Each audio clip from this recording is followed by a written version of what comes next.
Meus amados, a graça e a paz do nosso Senhor Jesus Cristo, nesse domingo, dia 13 de dezembro de 2020, nossa última aula, de Escola Bíblica Dominical desse ano de 2020, depois a gente volta em janeiro, inclusive presencialmente, com todos os cuidados aí que a nossa igreja já tem adotado, seguindo os parâmetros colocados pela lei, pelas autoridades em saúde.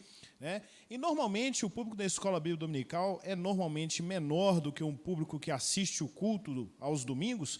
Então, convido você, que é membro da igreja, você que é um congregado da nossa igreja, você que é um visitante assíduo aí da Igreja Batista Hermon, aqui no bairro Rio Branco, em Belo Horizonte, compareça. Vem a Escola Bíblica Dominical aí no ano de 2021, Você será tratado com todo cuidado, com toda a alegria, com toda a atenção, e participando da Escola Bíblica Dominical, certamente sua capacidade de compreensão do texto bíblico vai ser maior.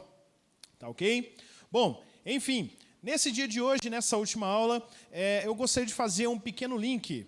Então, eu gostaria de ter condições de projetar imagens, de inserir imagens nesse vídeo aqui, mas para você que é um membro da Escola Bíblica Dominical, você que já faz parte até de uma lista de transmissão que nós temos aí, anda meio parada, uma lista de transmissão que nós temos com os membros frequentes da Escola Bíblica Dominical, antes que entrasse o afastamento, o isolamento e os cuidados da pandemia, você provavelmente deve receber imagens que vão ilustrar o que eu vou tentar explicar aqui agora. É uma maneira breve, ok? É lógico que eu não vou esgotar argumentos favoráveis e argumentos contrários, apenas vou fazer um link e expor algumas visões a respeito de um evento dos últimos tempos exposto lá em Apocalipse. Vou dizer 3 das principais visões e, para poder entender isso melhor, eu vou ver se encaminho imagens para você na nossa lista de transmissão para que você possa compreender do que eu estou falando um pouco mais claramente. É bem verdade, nossas igrejas ultimamente, nos últimos tempos, não têm explorado muito bem, não têm lido com frequência ou feito pregações em cima do livro de Apocalipse, principalmente porque a igreja cristã em si, ela é muito dividida com relação à leitura e à interpretação de como se interpretar o livro de Apocalipse. Para você ter ideia, existem grupos que entendem que o livro de Apocalipse ele é apenas uma alegoria que vai dizer da disputa do bem e do mal e que no final o bem vence. Não é suficiente para nós, cristãos, entender que é apenas uma disputa entre o bem e o mal e que no final o bem vence. Seria uma visão mais idealista. Existe uma visão de que o Apocalipse tem que ser lido em trechos. Ele conta a mesma história de diversas vezes, de diversas formas diferentes. Tem pensamento que entende que o Apocalipse tem que ser lido em linha reta, como se do capítulo 1 até o capítulo 22 nós estivéssemos em uma linha cronológica e sequenciada. Então, aquelas coisas realmente vão acontecer naquela ordem, daquela forma, daquele jeito. E são tipos de leituras que vão fazer com que nós tenhamos entendimentos diferentes sobre o que há de acontecer no fim dos tempos. Tá ok? Há uns 3 anos atrás, nós já abordamos o livro de Apocalipse aqui na congregação, dentro de 3 visões principais, inclusive abordamos como, por exemplo, um grupo que muito cresce, que são os Adventistas do Sétimo Dia, mostramos como eles fazem para poder tirar a compreensão que eles têm do texto dentro do que nós temos escrito lá em Apocalipse, apresentamos para os irmãos naquela época, mostramos o porquê que os protestantes, de maneira geral, os cristãos evangélicos, de maneira geral, discordam da forma como os adventistas entendem o Apocalipse, e foi um momento de bastante crescimento. Hoje, então, aqui com vocês, eu vou falar de um trecho específico, porque ele nos lembra muito do Zacarias 14. Nós abordamos Zacarias 14 na última aula, e ele nos remeteu para uma coisa no fim dos tempos. Como eu disse para vocês, desde o início, Zacarias é o livro mais messiânico, depois de Isaías, é o livro mais messiânico do Antigo Testamento, é o que mais fala de coisas que aconteceriam na vida do Messias nos últimos tempos. E no final do capítulo, no final do livro, nos capítulos 13 e 14, ele aponta para eventos que são realmente futuros e falam muito da volta de Cristo.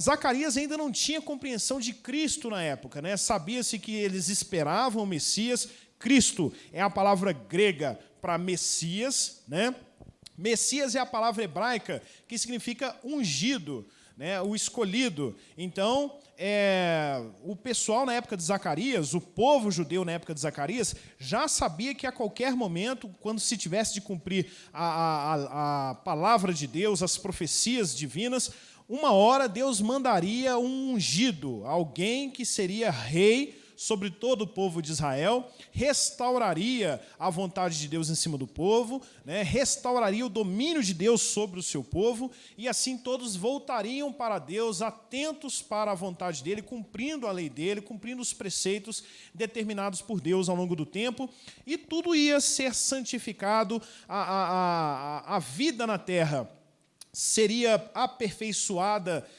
progressivamente até que o reino estivesse todo nas mãos de Deus. E é isso que a gente vê sendo desenvolvido lentamente no Novo Testamento, né? Mas, tendo a visão de Zacarias, a gente percebe isso. Ele já tinha a certeza, isso era muito claro no coração de Zacarias, né, na revelação progressiva, até o que Zacarias tinha à disposição dele. Era muito claro que um dia Deus ia ter misericórdia do seu povo e ia mandar o ungido dele, o Messias, o Cristo, que tornaria trazer o povo de Deus a atentar para a vontade de Deus. Né? Entretanto, nós temos o Novo Testamento, a exposição de Jesus ela é diferenciada, ele não cumpre algumas expectativas que os judeus tinham na época, ele não consegue trazer todos os judeus na sua vinda, né? na sua vida, ele não consegue trazer todos os judeus a crerem nele como Messias, ele não consegue fazer com que todo o povo venha cumprir a vontade de Deus, né? Centralize todos unidos em cumprir a vontade de Deus. Algumas profecias não se cumprem imediatamente na primeira vinda de Jesus, o que faz com que os judeus o descartem como sendo o Messias prometido. Entretanto, o próprio Jesus aponta no Novo Testamento o que é que estava cumprindo na vida dele. Uma coisa que os judeus nunca imaginariam é que o Messias, o ungido, o escolhido de Deus, um dia sofreria, morreria, né, e seria contado entre os ladrões. Né? Mas Jesus mostra que isso ele mostra nas Escrituras, se você ler os Evangelhos, escolha aí Mateus, que é o mais amplo, né, o mais longo dos Evangelhos, escolha Mateus, vá lendo aí, ele vai apontando nas Escrituras o que devia acontecer, que profecia é essa que devia acontecer, e só depois que ele ressuscita que as pessoas começam a compreender do que Jesus realmente estava falando. Né? É uma clareza que Zacarias ainda não tinha. Mas, em face disso, já que Zacarias capítulos 13 e 14 remetem para o fim dos tempos, eu vou dizer para vocês aqui num período específico, que dentro do livro de Apocalipse, que a gente chama de milênio. Né? Eu vou pegar esse trecho do finalzinho da era cristã, vou mandar para vocês as imagens, porque normalmente o milênio é visto de 3 pontos de vista principais que eu vou escolher para poder falar para vocês aqui agora. O primeiro e o mais popular, eu creio que eu falei disso na última aula com você, a primeira visão do fim dos tempos e a mais popular é a visão chamada pré-milenismo. Por que pré? Porque Jesus vem, ele vai voltar a segunda vez, né? Ele vem antes de um período chamado milênio. O milênio é entendido como o tempo onde o reino de Cristo vai ser executado, vai ser colocado em prática, vai ser colocado em andamento sobre toda a terra. Né? Então, a vinda de Cristo é antes do milênio, ele vem para iniciar um reinado de verdade aqui na terra. Né? Ele vem para poder governar a partir de Jerusalém, dentro da visão pré-milenista, de onde vai partir as ordens desse rei de toda a terra para todos os países do mundo, para todos os povos do mundo. Então, nós temos uma visão pré-milenista, dispensacionalista. O que é o dispensacionalismo? Só para colocar você a par dessa situação, é uma visão mais detalhada, né, melhor construída, digamos assim. Ela foi sendo composta em meados dos anos 1800, né, quando John Nelson Darby, ele, com alguns irmãos dos Estados Unidos, de onde ele se reunia, estudando as Escrituras, conseguiram compreender, chegar à conclusão de que Deus acaba dividindo a história bíblica em 7 períodos, em 7 dispensações, que começa na inocência de Adão, depois no período da consciência, depois que ele percebe que está em pecado e que precisa de um redentor, depois o período da lei, da justiça, né, que é preciso, do governo humano, onde é preciso agora criar leis para que os seres humanos se governem, se controlem, seguido aí do período da promessa que Deus fez para Abraão, o período da lei a partir de Moisés, o período da graça na época da igreja e o período do milênio, né? Na verdade, o período da grande tribulação e, por fim, o período do milênio, o reino de Cristo. Seriam 7 dispensações, das quais a gente está na 5ª, que é o período da graça. Faltaria, então, o 6º período, que é o período da grande tribulação, e o último período, que é o reino de Cristo, logo depois da grande tribulação.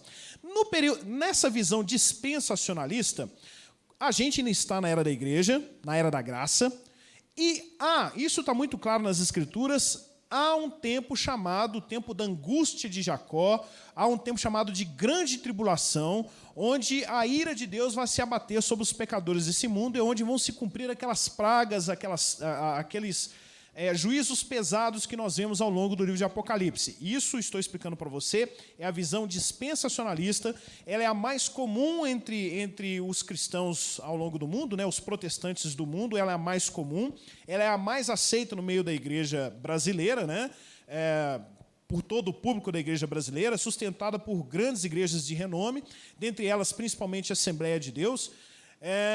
Enfim, é visto, então, aqui que a igreja, para não passar por esse período de ira que Deus determinou para acontecer por um período de 7 anos, e a explicação desses 7 anos, em uma outra oportunidade a gente conta o porquê. Tá? Mas nesse período de 7 anos, a terra vai passar por um grande período de ira da parte de Deus, que vai se abater sobre a terra. Para a igreja, como a igreja é escolhida de Deus e não precisa passar pela ira de Deus, então entende-se que ela deve ser arrebatada. Existem versículos que são utilizados para dar base para esse entendimento. Ok? E aí a igreja, então, é arrebatada, fica com o Senhor no céu durante 7 anos, enquanto a terra passa pela grande tribulação. Né? Esse período da grande tribulação, ele é para esses crentes frouxos, que não prestaram atenção, não viveram de maneira santa diante de Deus, mas principalmente é um ajuste de contas de Deus com o povo judeu, que tem a promessa de serem todos reintegrados à presença de Deus, a reconhecer Jesus como Messias. Né? Então é voltado principalmente para chamar a atenção do povo judeu para voltar para a aliança e reconhecer Jesus como Cristo. A igreja que já reconhece foi para os ares, né, e está lá nas bodas do Cordeiro ao longo desses 7 anos. Essa é a visão dispensacionalista. E no momento do arrebatamento, Jesus voltou, mas ainda de maneira invisível, e arrebatou a igreja de maneira secreta. Foi um encontro apenas nos ares. Depois de 7 anos, Jesus voltaria, agora sim, visivelmente, com todos os crentes que foram arrebatados, já com os corpos transformados, os mortos que tinham ressuscitado também, sido trasladados para o céu, estão voltando agora também, depois desses 7 anos, e aí Jesus vem, vence os seus inimigos e estabelece um rei de duração de 7 anos de 1000 anos em cima da terra a partir de Jerusalém. Ok? Essa é a visão mais comum. Diego, mas e o juízo final? Depois dos 1000 anos de reinado de Jesus, as pessoas vão se revoltar contra o tipo de reinado de Jesus. Diego não fala um negócio desse.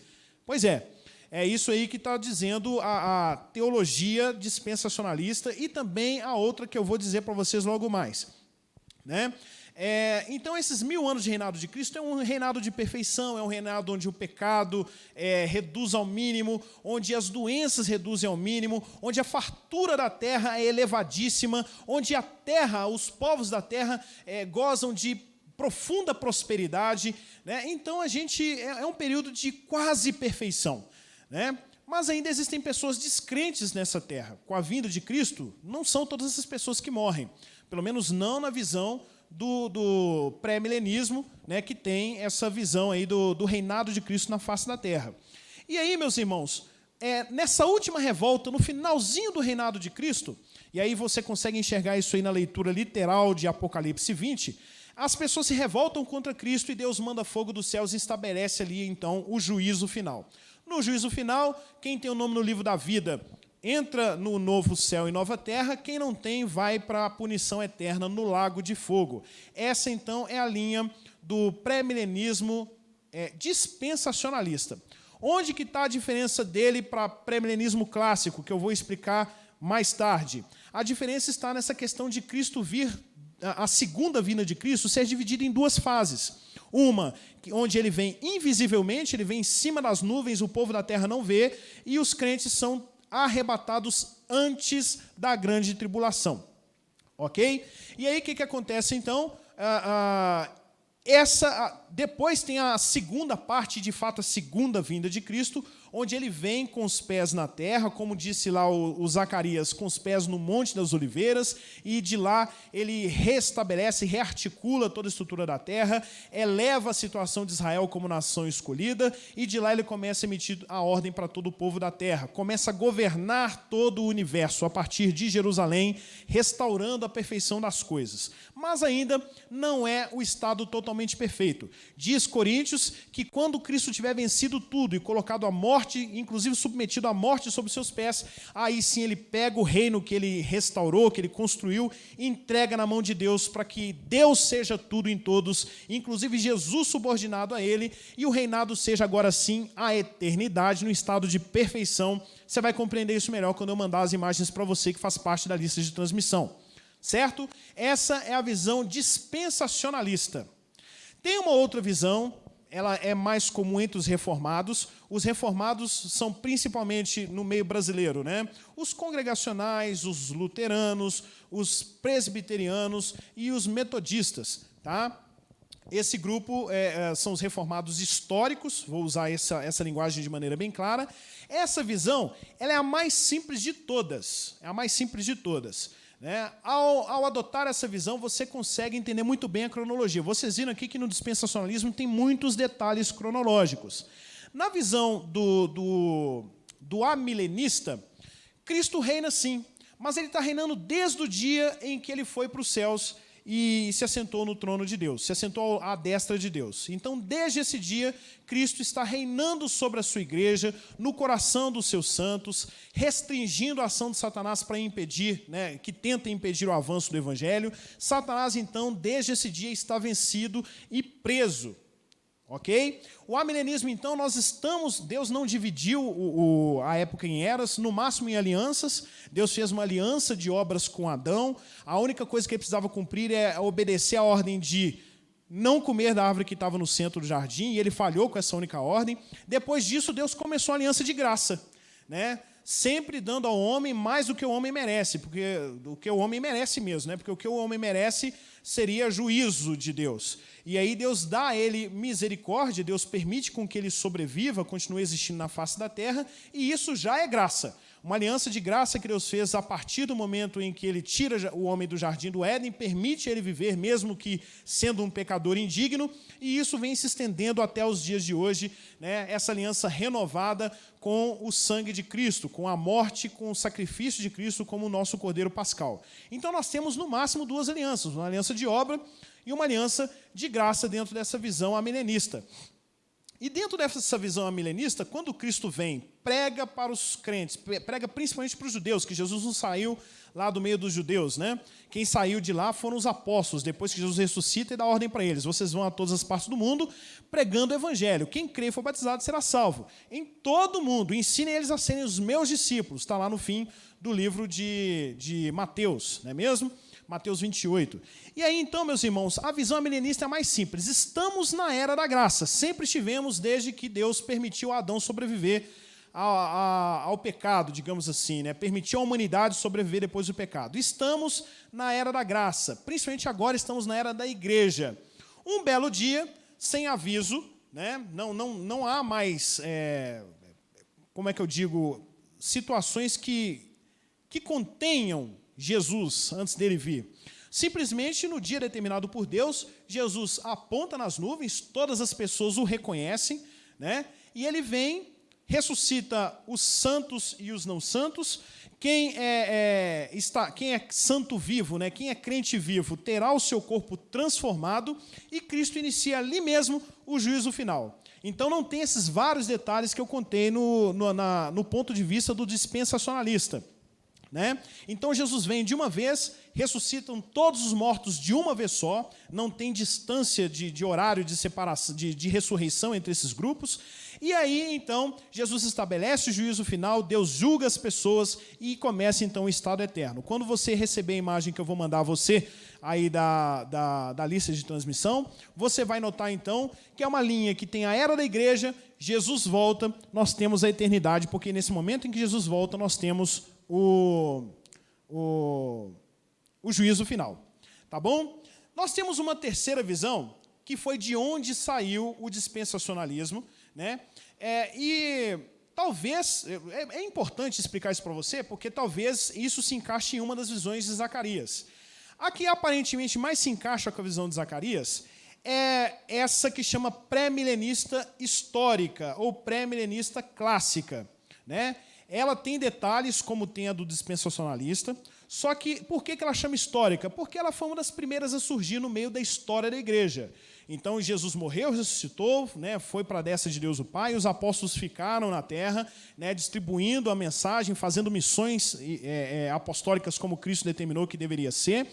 E depois os apóstolos morreram, os primeiros cristãos, o que na teologia a gente chama de pais da igreja, os primeiros cristãos começaram então a sistematizar os ensinos e em termos de tempo do fim, chegaram à conclusão primariamente naquela época, né, prioritariamente, eles optaram por essa visão pré-milenista clássica.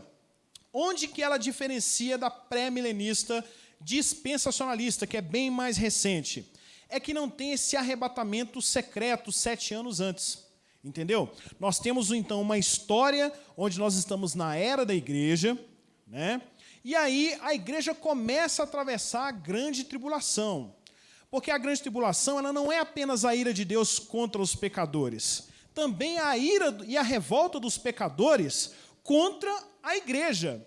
E se você vive nesses dias de hoje, nesses anos 2000, você já consegue perceber que os pontos tradicionais sustentados pela igreja, os pontos conservadores que a igreja sustenta, família, santidade, um casamento entre homem e mulher, né, essas coisas que são muito caras para o cristão, elas já são alvo de ataques por parte do mundo, elas são alvo de ataque da ala ideológica, né, da ala ideológica liberal. Então, a igreja já angaria, então, ela já atrai para si um olhar ruim da parte do mundo, porque ela sustenta os valores que sustenta, né? Porque ela defende as coisas que ela diz que devem valer a pena, devem ser levadas em conta, né? Então, você já observa que a igreja já atrai a antipatia dos pecadores da terra.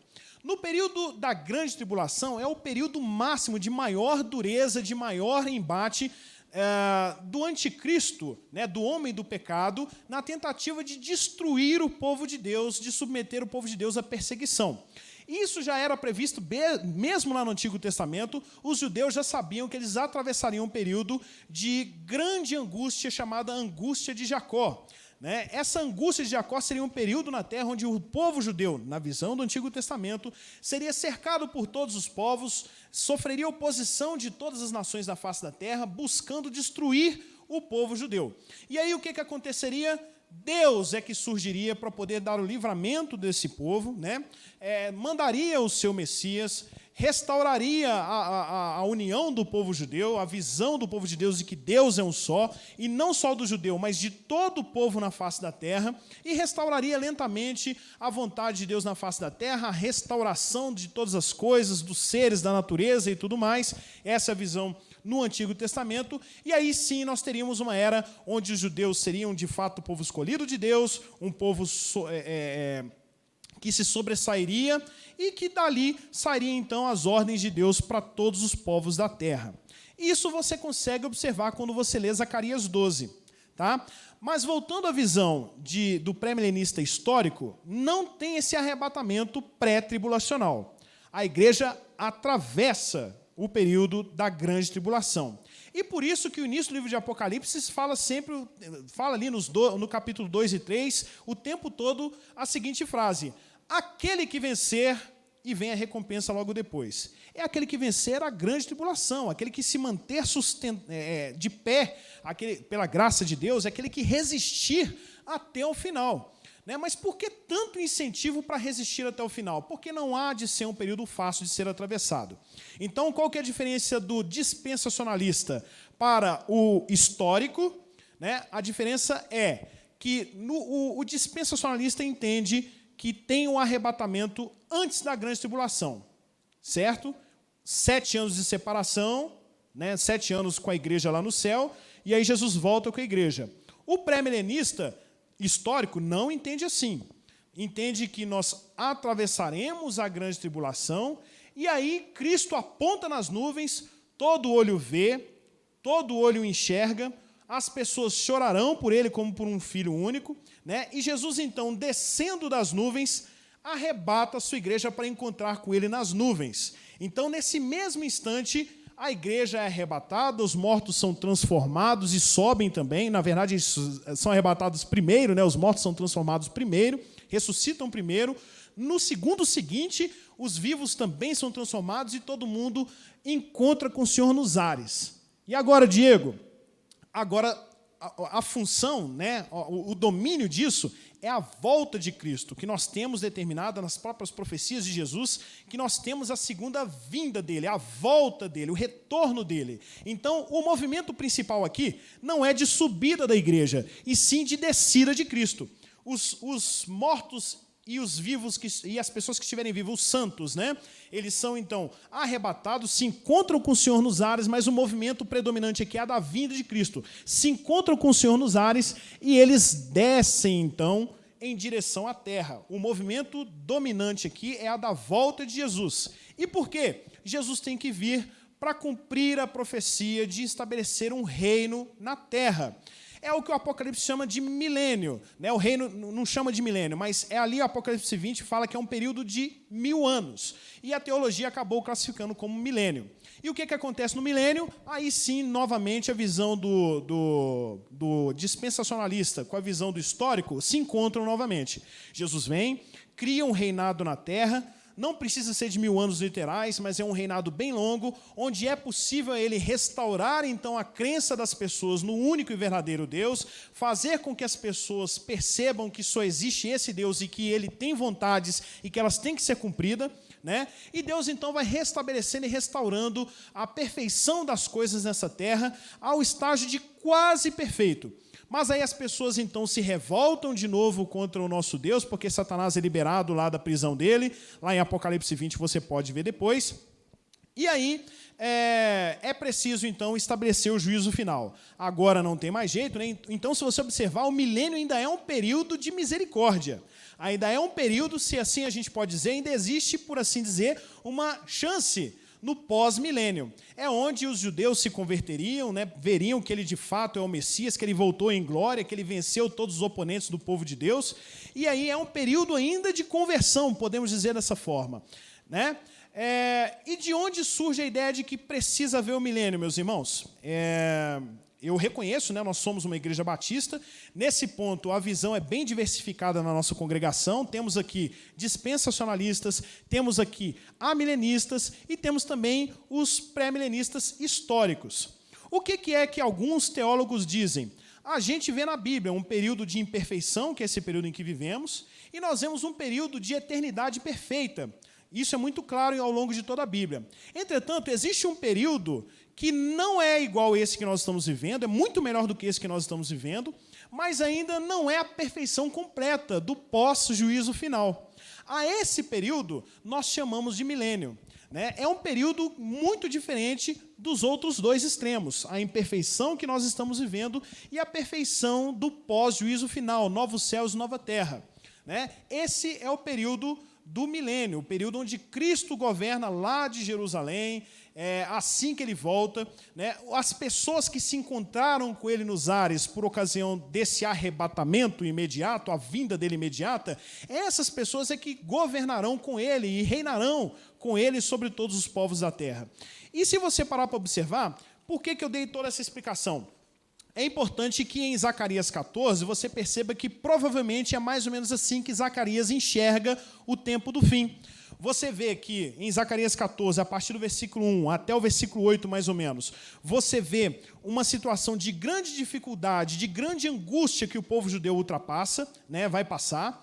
Lembre-se que Zacarias está falando com a ótica de que o povo judeu é o povo de Deus. No Novo Testamento isso é muito mais claro, Deus chama de povo de Deus, Jesus chama de povo de Deus quem crê nele como Messias, né? Então, vendo até onde Zacarias consegue enxergar, o povo de Deus são os judeus, tá certo? E o que ele enxerga? Uma grande tribulação, um grande aperto que os judeus vão passar, onde eles terão seus bens divididos, onde as suas esposas serão estupradas, onde as pessoas morrerão no meio das praças, até que Deus resolva salvá-los e entrar na batalha em favor deles. Nós temos, então, um livramento divino e vida brotando dentro da cidade de Jerusalém. Que situação é essa onde essa vida brota em Jerusalém? Né? Bom, dentro da visão do pré-milenista histórico e do dispensacionalista, que eu tinha falado anteriormente, provavelmente isso poderia se equiparar com Jesus governando a partir de Jerusalém. Por isso, águas vivas brotam de Jerusalém, do meio da cidade de Jerusalém, lá em Zacarias 14. A partir do versículo 9, a gente vê uma situação em que o Senhor reina em toda a terra, mas você consegue notar, ao longo dos versículos, que é um reinado onde as coisas ainda não são 100% perfeitas. Por quê? Você consegue perceber ali que o rei governa toda a terra e que as outras nações têm que vir até ele para poder buscar orientações de como governar os seus povos. Tem que vir até Jerusalém, buscar orientações desse rei e celebrar as festas judaicas com esse rei. E é citada lá, inclusive, a festa das cabanas ou festa dos tabernáculos, né? E aí, olha o ponto de imperfeição desse período. Quem não vier, vai recair praga sobre esse povo. Quem não vier, a nação que não vier buscar orientação em Jerusalém, não vai chover nesse país, né? Isso são traços de imperfeição. E que no Novo Testamento, principalmente no Apocalipse, a gente vê que isso não é a eternidade perfeita que nós temos depois do juízo final. Então, em Zacarias, provavelmente, esse período se encaixaria no que que os teólogos diriam atualmente que se chama milênio. Um período muito melhor do que esse que nós estamos vivendo, mas ainda não é o período 100% perfeito. Você observa também em Zacarias que o templo ainda existe e que todas as coisas que existem no mundo vão sendo santificadas para poder serem dedicadas a Deus durante o milênio. Mas você vê, no período da eternidade, que no novo céu e nova terra não se vê templo, né? Porque Deus não precisa ser mais adorado dentro do templo. Ele já mora com o seu povo no novo céu e nova terra. Ele tabernacula com o seu povo, ele mora em casa. É o termo que é utilizado, né? Porque tabernáculo é a casa. Mas é como se a casa de Deus fosse com os homens agora, né? Esse é o estado perfeito, não precisa de templo. João disse no Apocalipse que não viu na nova cidade templo, né? Então você consegue perceber que dentro do que Zacarias vê, existe um período que não é perfeito, né? Que não é esse período imperfeito em que nós estamos, onde tem morte, onde tem pobreza, onde tem pessoas que morrem de pouca idade, onde tem gente na flor da idade, na flor da força, perdendo tudo que tem, né? E nós temos um período de perfeição. Mas, principalmente, o que Zacarias diz é de um período onde ainda existem traços de imperfeição e que os teólogos chamam de milênio. Então, meus irmãos, eu quero dizer para você que, com base nessas informações que eu te passei, há indícios de que a visão que mais se aproxima do que Zacarias viu seria o pré-milenismo histórico, porque o povo de Deus, e não só os judeus, atravessam a grande tribulação. E no Novo Testamento é dito, quem resistir até o fim, esse será recompensado, esse é que será salvo. E a Bíblia atravessa, né? O Novo Testamento atravessa versículo após versículo, dizendo que o amor de muitos vai se esfriar, né? E que quem resistir até o final, alguns vão se voltar, irmãos contra irmãos, né? Uns vão entregar o outro à morte, diz aí o Mateus 24. E aí nós temos a descrição de um período de grande tribulação, e Jesus ainda fala: eu avisei, estou avisando para que vocês não sejam pegos de surpresa. Tá? Então, com isso, eu quero encerrar essa última aula, esperando que ela tenha sido mais clara para você, né, o mais passível de compreensão, que eu tenha sido o mais gráfico possível, mesmo não tendo aqui recursos digitais para poder deixar a coisa mais clara, mais imagética para você, mais ilustrada para você compreender. E eu gostaria que você, então, sempre olhasse com um olho prescrutador, um olho estudioso, um olho de exame mesmo, em cima das profecias do Antigo Testamento, porque parte delas ainda não tiveram cumprimento, como você viu na última aula, e nós aguardamos o cumprimento disso para o futuro. Sabe o que nos resta a nós? Pedir a Deus força e graça para suportar o dia mau e clamar dia após dia pela vinda do Senhor. Maranata, ora vem, Senhor Jesus. É isso que nos tem que dar ansiedade e nos deixar, como você ouviu na pregação de hoje mais cedo, doentes de amor, né, desejosos da vinda do Senhor.